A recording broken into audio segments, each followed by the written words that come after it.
बिस्मिल्लाहिर्रहमानिर्रहीम। अस्सलाम वालेकुम नादरीन, आप यूट्यूब चैनल देख रहे हैं। मैं इमरान खान। DGI SPR की मुलाकात हुई है सहाफ़ियों के साथ, कुछ जो सोशल मीडिया के इन्फ्लुएंसर हैं उनके साथ, और ये मुलाकात खुफिया रखी गई। यानी सहाफ़ियों को ये कहा गया कि आपने जाकर बताना नहीं है कि आपकी मुलाकात DGI SPR से हुई है। रावलपिंडी में ये मुलाकात हुई और यहाँ पे जो चीज़ें डिस्कस हुई, अब आहिस्ता आहिस्ता चीज़ें बाहर आ रही हैं। कुछ चीज़ें फर्दर बाहर आ जाएंगी तो वो भी मैं आपको बता दूंगा। DGI SPR हज करने गए थे, कुछ हमारे साफ़ी दोस्त हैं वो तो हज की मुबारकबादें देते रहे वहाँ पे, लेकिन जो असल में ख़बर है वो दो चीज़ों के हवाले से ज़्यादा अभी तक बाहर आई। नंबर एक, कश्मीर पे फोकस था उनका और अफ़गानिस्तान के ऊपर उनका फोकस था ज़्यादा। इन चीज़ों के ऊपर वो बात कर रहे थे। तो कश्मीर और अफ़गानिस्तान में इस वक्त एस्टेब्लिशमेंट के लिए चैलेंजेस हैं। कश्मीर में चैलेंज ये है, देखें गिलगित बल्तिस्तान में तो उन्होंने अपनी हुकूमत बना ली है, और मैंने आपसे कहा था कि वो मैदान से पाकिस्तान तहरीक इंसाफ को बाहर करेंगे और कुछ भी करेंगे। जैसे बलूचिस्तान में पाकिस्तान की एस्टेब्लिशमेंट को कभी भी ये सूट नहीं करता कि कोई ऐसी हुकूमत हो जो अवाम ने बनाई हो। इसी तरह गिलगित बल्तिस्तान और कश्मीर भी उनकी रेड लाइन्स हैं। वो वहाँ पे भी बहुत हसास मामला हैं, वहाँ पे किसी और की हुकूमत कभी भी बर्दाश्त नहीं करते। वैसे तो पाकिस्तान में किसी की हुकूमत बर्दाश्त नहीं करते, उनके बड़े मफादात हैं, लेकिन इन जगहों पे ख़ास तौर पे वो अपना कंट्रोल रखना चाहते हैं। यहाँ जितने भी खूबसूरत इलाके हैं वहाँ पे आप देखें बड़े शानदार मेस बने हुए हैं, बहुत ज़बरदस्त जो जो सबसे खूबसूरत एरियाज़ हैं, बड़े बड़े किले हैं, बहुत खूबसूरत एरियाज़ हैं, वो फ़ौज के कंट्रोल में हैं इन एरियाज़ में। और ख़ूबसूरत तरीन इलाके, बड़े अच्छे मैसेज, बहुत ज़बरदस्त रिक्रिएशनल साइट्स, वो पाकिस्तान की मिलिट्री एस्टेब्लिशमेंट के कंट्रोल में। गरीब आदमी या गरीब फौजी का वहाँ पे कोई लेना देना नहीं है। अफसरान और उनकी फैमिली जो है वो काफ़ी इंटरटेन होती हैं। मैं माजी में ये सारी चीज़ें खुद हम देखते रहे हैं, क्योंकि जब सहाफ़ियों को ले जाया जाता था वॉर जोन्स के अंदर या ऐसे एरियाज में जहाँ पे बॉर्डर है या लड़ाई है, तो वहाँ पे हमें इन जगहों को देखने का भी मौका जाते हुए मिलता था, आते हुए भी मिलता था। तो मैं आपको ये कह सकता हूँ, और जो लोग फ़ौज से रिटायर हुए और जिनके फ़ौज के साथ अच्छे ताल्लुकात नहीं रहे, वो फिर बताते भी हैं कि किस तरीके से जो कौम का बजट है वो कहाँ कहाँ पे भी लग जाता है। यानी हमें तो सिर्फ ये लगता है ना कि सिर्फ गोली बारूद और बंदूकें खरीदी जाती हैं, लेकिन और बहुत सारी चीज़ें भी हैं, जैसे हर इदारे में होती हैं वैसे फ़ौज में भी हैं। कोई पाकिस्तान से बाहर तो ये इदारा नहीं है, जैसे पाकिस्तान के बाकी इदारे हैं वैसे भी फ़ौज भी एक इदारा है, कोई ज़्यादा फ़र्क नहीं है इनका। तो नाज़रीन, DGI SPR ने कश्मीर के बारे में ये कहा कि रियासत जो है वो भी माँ बनकर प्यार से और मोहब्बत से डील कर रही है। फिर उन्होंने ये दावा किया कि जैसे बलूचिस्तान के अंदर एक बलोच यकजहती कमेटी थी, उसके बारे में एक प्रोपेगेंडा आपको याद है किया गया था कि ये दहशतगर्द हैं सारे, और फिर मीडिया का एक बहुत बड़ा हिस्सा उनके पीछे पड़ गया था। और फिर आप देखें मारंग बलोच हों या बाकी लोग हों, बगैर सबूतों के उनको जेलों में डाला हुआ है। उनके ऊपर कोई केसेस नहीं है, कुछ साबित नहीं कर सके आज तक, लेकिन कई कई महीनों से वो लोग जेलों में बंद हैं। ऐसे ही ईमान मज़ारी और हादी अली चट्टा जो उनके लिए बेचारे आवाज़ उठाते थे, उन दोनों को भी लंबी सजाएं देके जेलों में बंद कर दिया गया है, सिर्फ एक ट्वीट करने के जुर्म पर। देखिए, जिस अदालत ने ईमान मज़ारी और हादी अली चट्टा को सज़ा दी एक ट्वीट के ऊपर, उसी अदालत में एक जज के बेटे ने दो खवातीन को सड़क पे कुचल के मार दिया। बगैर लाइसेंस के, बगैर कानूनी गाड़ी वो चला रहा था और उसने कुचल के दो खवातीन को मार दिया, और वो एक दिन भी जेल नहीं गया, थाने से ही छुड़ा के उसे घर ले गए। तो ये तो इंसाफ है पाकिस्तान में, और ये सूरत हाल है इंसाफ की। बहरहाल अब फोकस जो है वो कश्मीर के ऊपर, अफगानिस्तान के ऊपर। अफगानिस्तान के बारे में उन्होंने काफ़ी बातें की। बलूचिस्तान के बारे में उन्होंने कहा जनाब कि बलूचिस्तान में देखें ये जो बलोच यकजहती कमेटी थी, फिर ये इनके कैसे पोल खुल गए, इनकी चीज़ें सामने आ गई। हालांकि जो चीज़ें सामने आई आज तक हमारे सामने तो नहीं रखी गई, किसी जगह पे किसी फोरम पे साबित नहीं किया जा सका कि मारंग बलोच या उनके साथ जो एहतजाज करने वाले लोग हैं, जो पाकिस्तान के आइन के मुताबिक पुरअमन एहतजाज करके अपना हक मांगते हैं, उनके हवाले से किसी जगह पे भी किसी किस्म का कोई सबूत अभी ना पेश किया गया, ना साबित किया गया। किसी फोरम पे उनको गलत साबित नहीं किया जा सका, और यही वजह है कि बगैर किसी अदालती फैसले के बंदोबस्त करके सिस्टम ने उन्हें जेलों के अंदर बंद रखा हुआ है, और कोई कानूनी वजह नहीं है। जैसे इमरान खान को बंद करने की कोई कानूनी वजह नहीं है।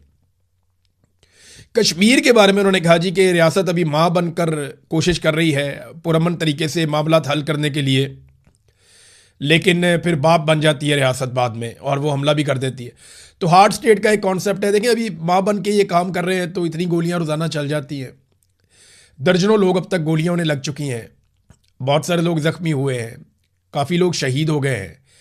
रोज़ाना की बुनियाद पे कश्मीरी अपने जनाजे उठाते हैं, कभी एक, कभी दो, कभी तीन। रावला कोट में, कोटली में कैसे खून रेजी हुई है, कैसे क्रैकडाउन हुआ, किस तरह टॉर्चर किया गया लोगों के ऊपर, लोगों को उकसाने की कोशिश की जा रही है। अगर आप प्लस माइनस करें तो क्या रियासत माँ वाला रोल प्ले कर रही है?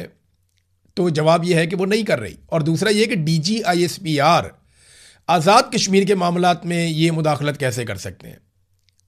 पाकिस्तान का ये मुकदमा है कि आज़ाद कश्मीर एक आज़ाद मुल्क है।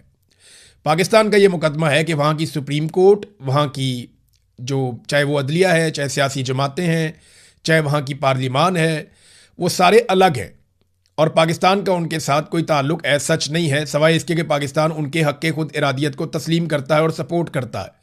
लेकिन यहाँ DGISPR कह रहे हैं कि रियासत, तो रियासत तो आज़ाद कश्मीर की है ना, तो वो आज़ाद कश्मीर की रियासत बात करेगी, उनके बिहाफ के ऊपर DGISPR तो बात नहीं कर सकते।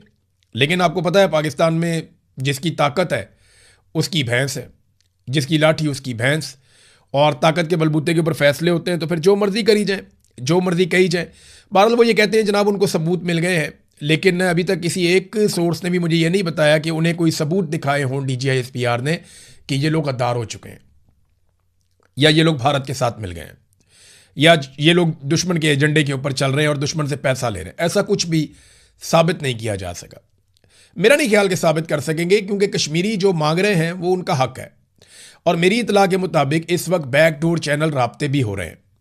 जो जॉइंट अवामी एक्शन कमेटी के लोग जिनके सरों के ऊपर इनाम रख दिए गए, वो तो बराह रास्त इन मुज़ाकरात के अंदर या बैकडोर चैनल्स राब्तों के अंदर शामिल नहीं है, लेकिन उनके साथ कुछ लोग राब्तों में हैं जो उलमा इकराम हैं, और वो लोग फिर राब्ते कर रहे हैं हुकूमत के साथ, और कोशिश की जा रही है कि आज़ाद कश्मीर के मामलात को अफाम तफहीम से हल किया जा सके।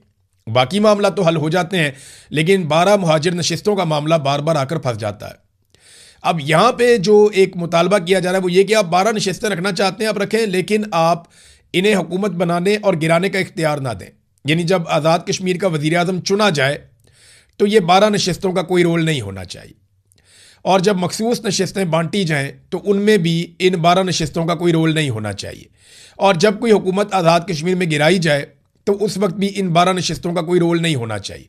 बाकी आप इन्हें रखना चाहते हैं, आप इन्हें रखें, आप इनसे आवाज़ उठाना चाहते हैं, आवाज़ उठाएं, सिंबॉलिक इनको हैसियत देना चाहते हैं, इनसे जोर लगवाना चाहते हैं, आप सारा कुछ करें, आलमी सतह पर इनके दौरे करवाएं, जो मर्जी करें, लेकिन आप आज़ाद कश्मीर की हुकूमत को बनाने में, उसको गिराने में, उसके मामलात को चलाने में आप इनको शामिल ना करें। तो ये उनकी जानिब से एक मुतालबा है। भारत मुज़ाकरात हो रहे हैं, देखें उसका नतीजा क्या निकलता है। 28वीं आईनी तरमीम पे एस्टेब्लिशमेंट को ये लगता है कि PMLN और पीपल्स पार्टी मिलकर खेल रहे हैं, और वो 28वीं आईनी तरमीम अब शायद नहीं होने देंगे। लेकिन पीपल्स पार्टी को जिस तरीके से और नून लीग को ब्लैकमेल कर दिया गया गिलगित बल्तिस्तान में, एस्टेब्लिशमेंट ने 4 आज़ाद उम्मीदवार उठा के IPPs की झोली में डाल दिए। IPP एक पॉलिटिकल पार्टी भी है ना, एक तो वो IPP है जिन्होंने पाकिस्तान का बेड़ा गर्क कर दिया ना, तो एक इस्तेहकाम पाकिस्तान पार्टी भी है IPP। ये IPP जो है एस्टेब्लिशमेंट को बहुत प्यारे हैं, चाहे वो IPP अवाम की जेबों पे डाका डालने वाले IPPs हों जिन्हें एस्टेब्लिशमेंट ने और सियासी जमातों ने मिलकर लगाया, और उनके ज़रिए से कौम से इतना पैसा छीना जाता है कि जो शख्स भी 1 यूनिट बिजली इस्तेमाल करता है वफाकी वज़ीर पानी और बिजली के मुताबिक, वो 4 यूनिट बिजली के पैसे देता है। मुझे पहले लगता था कि ये 1 और 3 का रेशो है, कि अगर आप 1 यूनिट बिजली इस्तेमाल करते हैं तो आप 3 यूनिट बिजली का पैसा देते हैं। नहीं, लेकिन पानी और बिजली के वफाकी वजीर ने कहा नहीं, आप अगर 25 रुपए की बिजली इस्तेमाल करते हैं तो आप 100 रुपया बिल देते हैं, यानी जो 75 रुपए हैं वो आप IPPs की जेब में डालते हैं जिसकी उन्होंने बिजली नहीं बनाई हुई होती। तो ये IPPs एस्टेब्लिशमेंट को बहुत पसंद है, इसीलिए उन्होंने एक पॉलिटिकल पार्टी का नाम भी IPP रख दिया, इस्तेहकाम पाकिस्तान पार्टी। ये पार्टी गिलगित बल्तिस्तान में एक भी सीट नहीं जीती, लेकिन इस पार्टी को 4 आज़ाद उम्मीदवार तोहफे में दे दिए गए। वजह यह है कि 4 आज़ाद उम्मीदवार मिलने के बाद ना सिचुएशन बड़ी मज़ेदार बन गई। अभी कुछ नशिस्तें हैं 2-3 जिनके ऊपर कन्फ्यूजन है, वो फैसला आ जाएगा। इनमें 9 सीटें बताई जा रही हैं पीपल्स पार्टी की, 8 PMLN को दी गई हैं। अब 4 ये जो हैं अगर IPPs को मिल गई तो IPP इन दोनों में से जिसके साथ जाएगी वो हुकूमत बना लेगा। कैसा ज़बरदस्त काम हो गया। IPP इन दोनों में से जिसके साथ जाएगी वो हुकूमत बना लेगा। और IPP किसकी जमात है? आप जानते हैं एस्टेब्लिशमेंट की जमात है।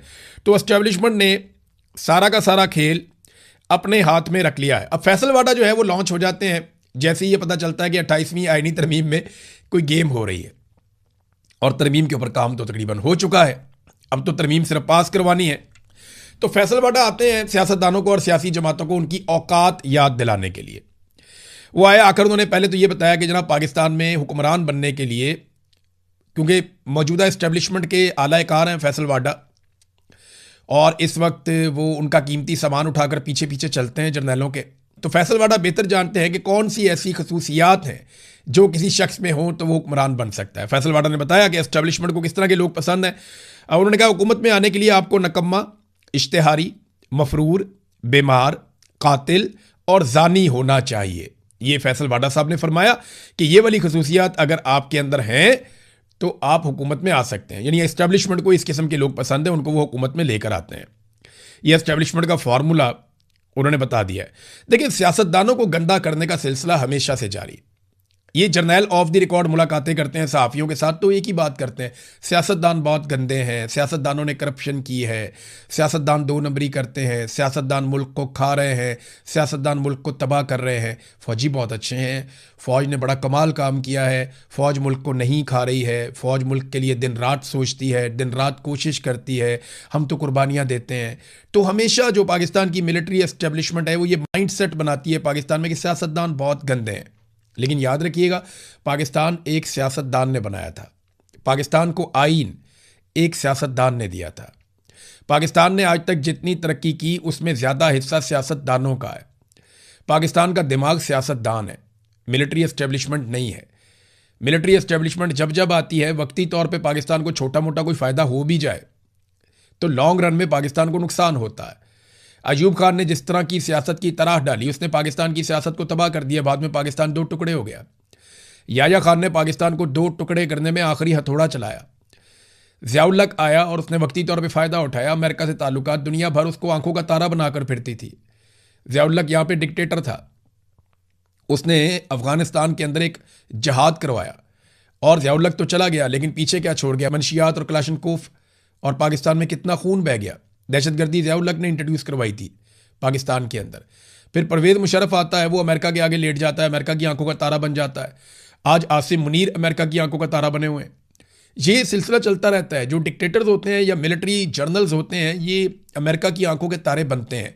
और हमेशा ये कहा जाता है, देखो जी अमेरिका इनसे कितना खुश है, आलमी सतह पर कितनी कामयाबियाँ मिल रही हैं। कोई कामयाबी नहीं मिल रही। कामयाबी पता किसे कहते हैं? पाकिस्तान में दहशतगर्दी खत्म हो जाए। क्या खत्म हुई? नहीं, वो पहले से ज़्यादा है। कामयाबी किसे कहते हैं? कि पाकिस्तान की मईशत बेहतर हो जाए। क्या बेहतर हुई? नहीं, वो बर्बाद हो गई। कामयाबी पता किसे कहते हैं? कि आम आदमी की ज़िंदगी आसान हो जाए, महंगाई खत्म हो जाए। क्या खत्म हो गई महंगाई? नहीं हुई, आम आदमी की ज़िंदगी पहले से ज़्यादा मुश्किल हो गई। कामयाबी पता किसे कहते हैं? कि आपके मुल्क में धड़ाधड़ सरमायाकारी आ रही हो, आपके मुल्क में सयाह आ रहे हों। क्या वो हो रहा है? नहीं हो रहा। कामयाबी इसे कहते हैं कि आप कर्जे वापस उतार रहे हों, आप कर्जे चढ़ाते चले जा रहे हैं, चढ़ाते चले जा रहे हैं, आपने रिकॉर्ड कर्जे ले लिए। कामयाबी किसे कहते हैं? कि लोग काम करने के लिए आपके मुल्क में आए, आपके मुल्क से ब्रेन ड्रेन लगातार हो रहा है और आपका आर्मी चीफ कहता है ये ब्रेन गेन है। ये नहीं, उनके कहने से तो नहीं हो जाएगा। डॉक्टर जा रहे हैं, इंजीनियर जा रहे हैं, पढ़े लिखे लोग जा रहे हैं, सरमायाकार जा रहे हैं, जो कारोबार करना जानते हैं, जो स्किल्ड लोग हैं, वो पाकिस्तान छोड़ छोड़ कर जा रहे हैं। तो ये कामयाबी है। कामयाबी पता किसे कहते हैं? कामयाबी कहते हैं जब आप तजारती खसारे में ना हो बल्कि मुनाफे में हो।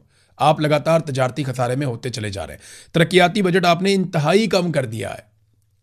यानी पाकिस्तान को ये कहते हैं हम तरक्की की मनाजिल तय करवाएंगे। बहुत सारे लोग ये प्रेडिक्शन कर रहे थे 2026-27 का साल वो होगा जब पाकिस्तान तरक्की की सीढ़ियां चढ़ेगा, यहां से पाकिस्तान ऊंची उड़ान की तरफ जाएगा। इस तरह की बातें हमने सुनी थी। चंगी ऊंची उड़ान की तरफ पाकिस्तान गया है, तरक्याती बजट आधे से भी कम कर दिया। ऐसे आप मुल्क चलाएंगे? आपको पता है तरक्याती बजट कम क्यों किया है? आम आदमी जिसको इस बात की समझ नहीं आती, जरा मैं उसको समझा देता हूं आसान अल्फाज में। हुकूमत का काम क्या होता है?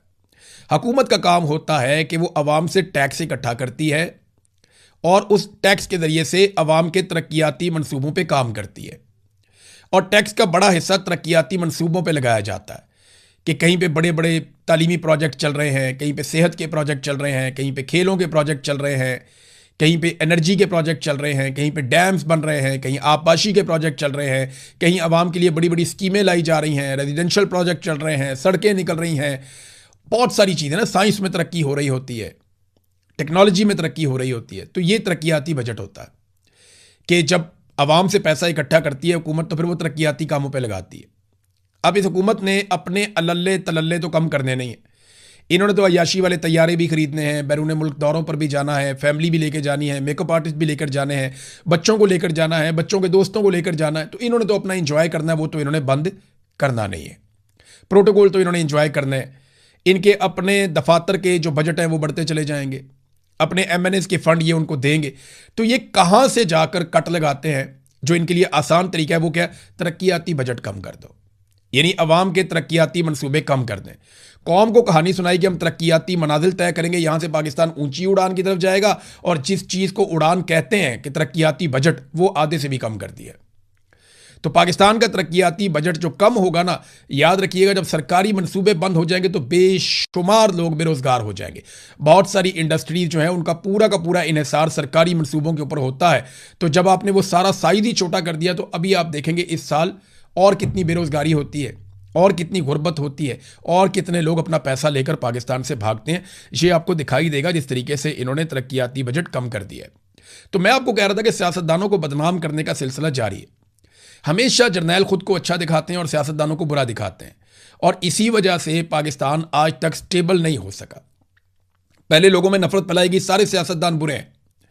हर सियासतदान जो हुकूमत में भी होता है ये उसको ऑफ द रिकॉर्ड बुरे ही कहते हैं, और अपने आप को ये अच्छा कहते हैं। सियासतदानों को ये बात समझनी पड़ेगी, वो एक जबान करके इकट्ठे हो जाएं सारे, और इकट्ठे होकर कहें कि जर्नैल बुरे हैं, इन्होंने पाकिस्तान पे बार बार कब्जा किया है। ये सरकारी मुलाजिम है, ये तनख्वाह लेते हैं, इनका काम है हमारे हुक्म को माने। हम हुकूमत बनाते हैं अवाम के वोटों से, जब हम आ जाते हैं तो हम जो हुक्म दें ये हमारे हुक्म की जो है वो खिलाफ वर्जी कभी ना करें, ये होना चाहिए। लेकिन उल्टा क्या होता है कि वो सियासतदानों को बदनाम करते हैं, और हमारे मीडिया के लोग इसमें इस्तेमाल होते हैं। कई अनजाने में इस्तेमाल हो जाते हैं, कई जानबूझकर इस्तेमाल हो जाते हैं, कई अपने जाती मफाद के लिए इस्तेमाल हो जाते हैं। मैं नहीं कह रहा कि सारे के सारे जो हैं मीडिया के लोग बदनीयत हैं। बहुत सारे लोगों को आइडिया ही नहीं होता कि उनके साथ क्या खेल खेला जा रहा है। यानी मैं अपने बारे में आपको बताता हूं, जाती तौर पे मुझे बहुत सारे लोगों को, पूरे पाकिस्तान को, इवन इमरान खान को, ये लगता था कि पाकिस्तान की मिलिट्री एस्टेब्लिशमेंट जो भी फैसले करती है वो पाकिस्तान का भला सोचकर करती है। लेकिन हमने अपनी आंखों से देखा, अपने कानों से सुना, और फिर हमने इनकी इंक्वायरियां भुगती, और जब इनके साथ बैठकर बात की तो हम सर पकड़ के बैठ गए कि यार ये क्या लोग हैं, ये तो अपने फायदे से बाहर देखते ही नहीं है कि हमारी एक्सटेंशन, हमारा इस्तिस्ना, हमारी नौकरी, हमारा कारोबार, हमारा मफाद, हमारा बजट, ये अपनी जात से बाहर ही नहीं जाते। आज हमारा इस खित्ते के अंदर जो तरक्याती बजट है वो बांग्लादेश के मुकाबले में, इंडिया के मुकाबले में, नेपाल भूटान के मुकाबले में, या आप अफगानिस्तान भी लगा लें, जितना बजट हमारे पास है परसेंटेज में आप करके देख लें, हम सबसे कम तरक्याती बजट खर्च कर रहे हैं। तो हम तरक्की कैसे करेंगे? नहीं कर सकेंगे। हाँ, सिर्फ ये है कि हमें आलमी सतह पे सालसी करनी है, बड़े बड़े लोगों की मीटिंग्स के अंदर जाकर बैठना है, और काटन वाले कपड़े पहन के, जैसे कोई बंदा बहुत गरीब घर का होता है ना, उसके घर के अंदर भूख होती है, नंग होती है, परेशानी होती है, लड़ाई होती है, फसाद होता है, और वो शाम को काटन वाला सूट पहन के चौधरियों की महफिल में जाकर बैठ के चौड़ा हो जाता है कि जनाब मेरी तो बड़ी इज्जत है, और घर के अंदर कुछ नहीं होता। ये पाकिस्तान के हुक्मरान पाकिस्तान के साथ कर रहे हैं जनाब। बाहर साड़ी बड़ी गेम है, वो पाकिस्तान के अंदर आपने बेड़ा गर्क कर दिया। आपकी रिस्पॉन्सिबिलिटी बाहर गेम उठाने की नहीं थी, आपकी रिस्पॉन्सिबिलिटी है कश्मीर को आज़ाद करवा के दें। आपकी रिस्पॉन्सिबिलिटी है पाकिस्तान का पानी जो इंडिया कब्जा कर रहा है वो छुड़वा के दें। आपकी रिस्पॉन्सिबिलिटी है पाकिस्तान के अंदर से आप दहशतगर्दी खत्म करें। ये तीन मेन रिस्पॉन्सिबिलिटीज हैं, इन तीनों के अंदर नाकाम रहे, ये तीनों काम नहीं कर पाए बदकिस्मती से। और जो पाकिस्तान के सियासतदान हैं वो इसके ऊपर जनाब ताशे बजाते हैं। मैं हैरान होता हूँ। तो जब भी आईनी तरमीम करनी होती है, फैसलवाड़ा लॉन्च हो जाता है और वो अपना काम शुरू कर देता है। नाज़रीन, खैबर पख्तूनख्वा की अब सूरत हाल ये बन गई है, एक तो इमरान खान साहब की बहनों को मुलाकात करने नहीं दी गई, एक मरतबा फिर मुलाकात ना हुई और वो अपना धरना ख़त्म करके वापस चले गए। 10,000 बंदा लाने का दावा किया गया था पाकिस्तान तहरीक इंसाफ की जानिब से, लेकिन 2,000 बंदा टोटल, मुझे जो सहाफ़ियों ने बताया कि 2,000 के करीब बंदा टोटल पहुंचा था, और वो भी कोई आ रहा था और कोई जा रहा था, और एक वक्त में 1200-1500 के बीच में लोग मैक्सिमम इकट्ठे हुए होंगे। इससे ज़्यादा लोग एक वक्त में इकट्ठे नहीं हुए। ये है ज़मीनी हकायक अडयाला जेल के बाहर से। इमरान खान की बहनों से वादा कुछ और किया गया, सूरत हाल कुछ और है। लोग मायूस हो गए हैं, लोग इस लीडरशिप के लिए अब निकलना भी नहीं चाहते। और जो कुछ पाकिस्तान में जुल्म और फसायत हो रहा है, देखिए जब लोग मायूस हो जाते हैं ना, बहुत ज़्यादा दब जाते हैं, परेशान हो जाते हैं, तो एक दिन आता है कि लोग लीडरलेस हो जाते हैं। और फिर वो होता है जिसे आप बांग्लादेश में आपने होते हुए देखा, श्रीलंका में आपने होते हुए देखा, नेपाल में आपने होते हुए देखा, दुनिया के और ममालिक में आपने होते हुए देखा।